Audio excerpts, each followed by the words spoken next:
So welcome, Amma. We so appreciate your consistent leadership, and as always, at Setsi, we begin all things by giving thanks to the original stewards of the various lands we're on. We give thanks to all our ancestors, all our elders, and three stalwarts, whose shoulders we stand on as we build, share, and learn together for our collective liberation and sovereignty. So, Amma, can you please introduce yourself to our listeners and viewers and share a bit about your remarkable work? Thanks for having me, Victor. It's good to see you, and I appreciate the opportunity to share and exchange all our values. So I'm Amma Gyampo. I'm a co-founder of Scale Up Africa, which is a non-profit dedicated to African development, specifically around job creation. That's really our North Star. How do we create jobs for these millions of young people of African descent that require support and funding to really unlock their, full potential through skills development and, training, entrepreneurship development, and all of that.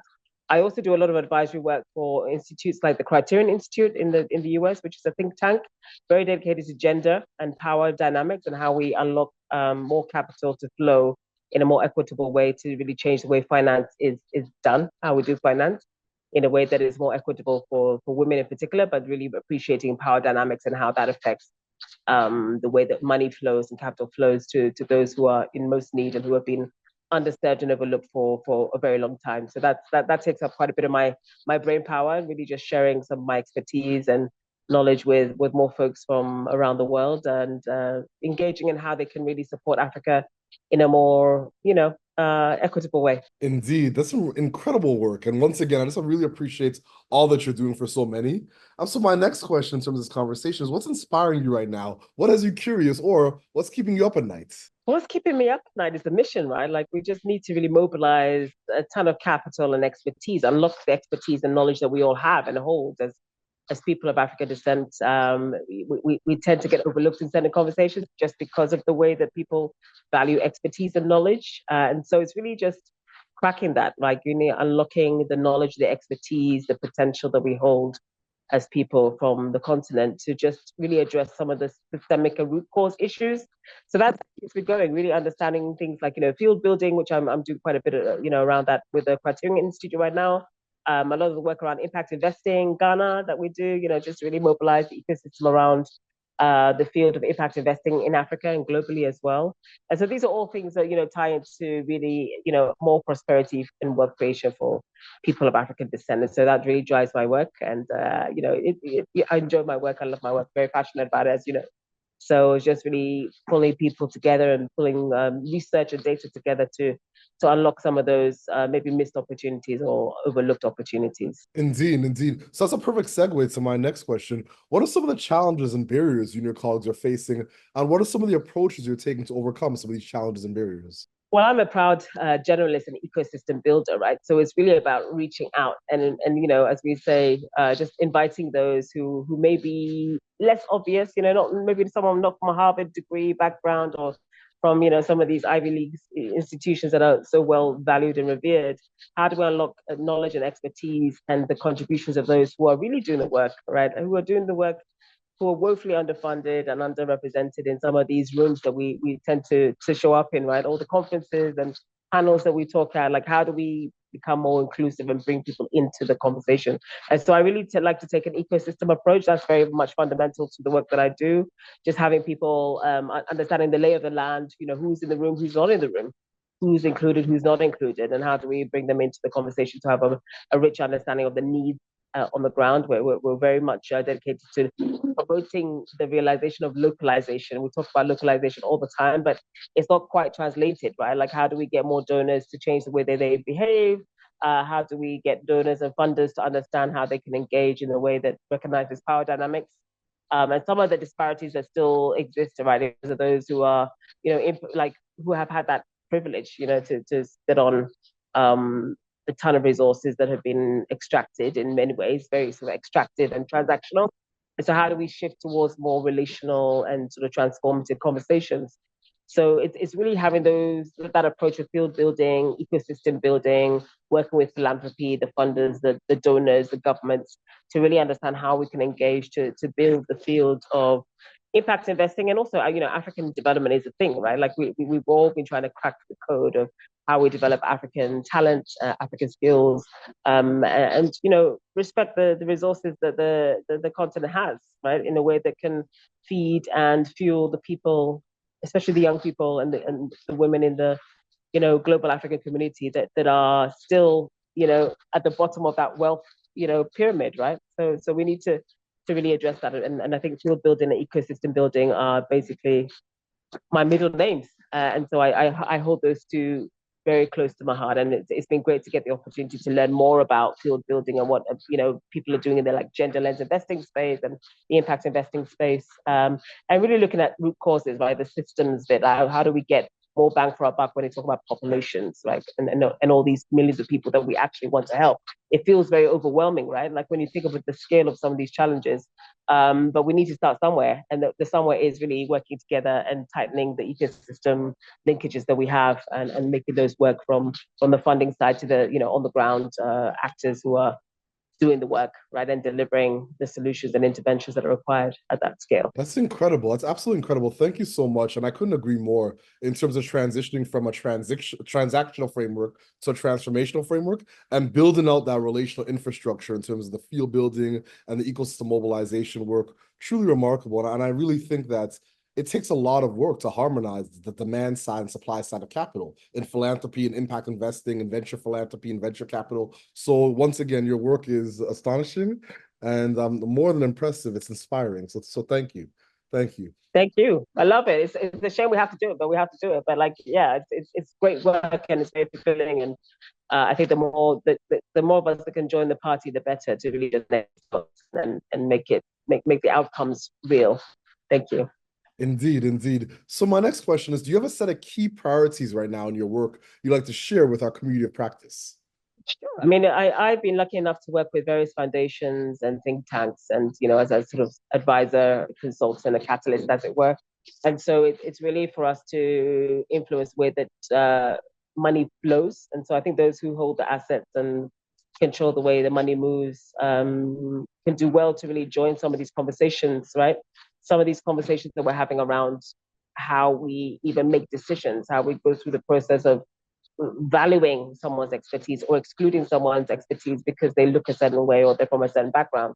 So it's really, really challenging the way that we practice in the financial system, in the capital market system, to unlock opportunity and see value where maybe before some of that value has been undervalued or overlooked completely, which we see again and again. And so it's really looking at how we can influence donor and funder practices in terms of impact and return, of course, but philanthropy is a big part of that conversation as well. How do we get philanthropists to understand the way that we should be thinking and speaking and reaching out and connecting with various actors across these fields that we talked about, impacts, gender, climate is a big one, sustainability, like how do we build these fields in a way that is inviting donors and asset holders to imagine more broadly how they can support and what they can support, networks, communities, intermediaries, field building activities. These are all really undervalued, right? Sometimes, like how do we shift more of that catalytic capital to unlock the potential of those who are doing the work to bring people together? And so, the ROI of that is huge, right? Like how if you invest in certain networks or field building activities, you get like a lot of people convened and organized in one place. And so it's really trying to influence those dollars to go to those kinds of activities, which are again transformative potentially in terms of reaching the core of a field to really unlock some of the opportunities there. Indeed, indeed. So my second last question, what is your ultimate goal and what does success look like and feel like to you and your colleagues? Well, success looks like really shifting away from just programs, right? It's really about enabling organizational capacity of those who are on the ground doing the work across various fields of expertise. And so, success looks like, having more dollars in the bank, so we can look at like enabling those in the nonprofit sector, in the social enterprise and entrepreneurship sector, the ecosystem sector, ecosystem builders. How do we increase their capacity, right, to create jobs, to provide services of a better quality, to be around for a longer term, to provide better quality services to the young people, the women, the environments in which they, and the communities in which they operate, right? So it's really looking at how we shift more dollars, catalytic dollars, philanthropic dollars, and investments into organizations and institutions, because we know that we have strong institutions, right, which unfortunately has been lacking in our community, right? Like we haven't had the grace or the space to create institutions that are inclusive in nature for a broader majority. And so we need to really tap into that through funding collaboratives, giving circles or philanthropies, decision makers in those spaces that can actually say, look, we'll take a big bet on building the institutional and organizational development capacity of some of these local organizations that are building fields, right? That are field building. They're really ecosystem building. They are really elevating some of the conversations front and center amongst a more diverse pool of experts, right? Experts that may have not had the opportunity to be included in certain circles, but which offer a lot of insight as to how we can unlock longer term transformation in the African continent. So that's what I'd love to see. I love it. I love it. Thank you so much for all that context. I really appreciate you. So my last question, do you have any closing thoughts or calls to action for our listeners and our viewers? I would invite everyone to join Criterion Institute's Convergence, which happens in February 2025, coming up.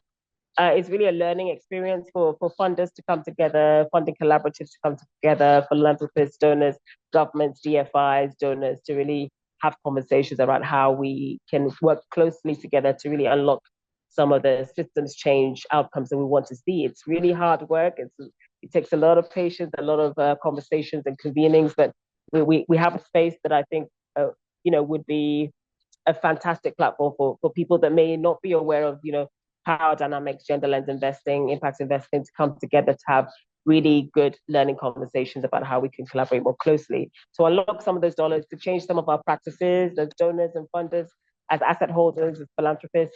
How can we do things better in a more equitable way to really unlock some of the opportunities that there are right in front of us, right in plain sight? It's just having those conversations and networking in a way that is more intimate, having honest conversations and connecting with folks that really care about systems change and achieving systems change, which feels again so big and scary, right? But it's really about connection and connecting the dots and having those with the demand and supply side, as you said, coming together in a way that is inclusive and really understanding the scale of the problems, right, and treating with the urgency it requires around a virtual table. So that would be something that would be top of mind. I'm working on that with Criterion Institute at the moment.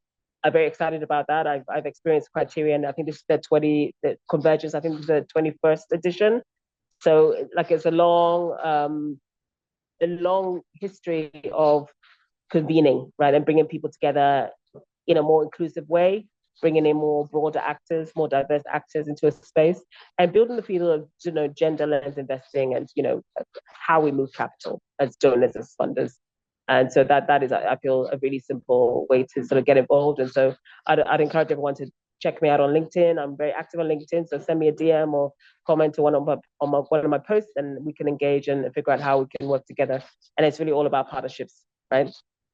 Indeed, indeed. Amma, thank you so much for your leadership, your brilliance, and all that you're doing for so many. And as always at SETC, we close the way we began this conversation, this interview, by acknowledging the original stewards of the various lands we're on. We acknowledge all our ancestors, all those who toiled. Without compassionate compensation, we give thanks to all our elders and community stalwarts whose shoulders we stand on as we build, share, and learn together for our collective liberation and sovereignty. Thank you so much, Amma. We appreciate you.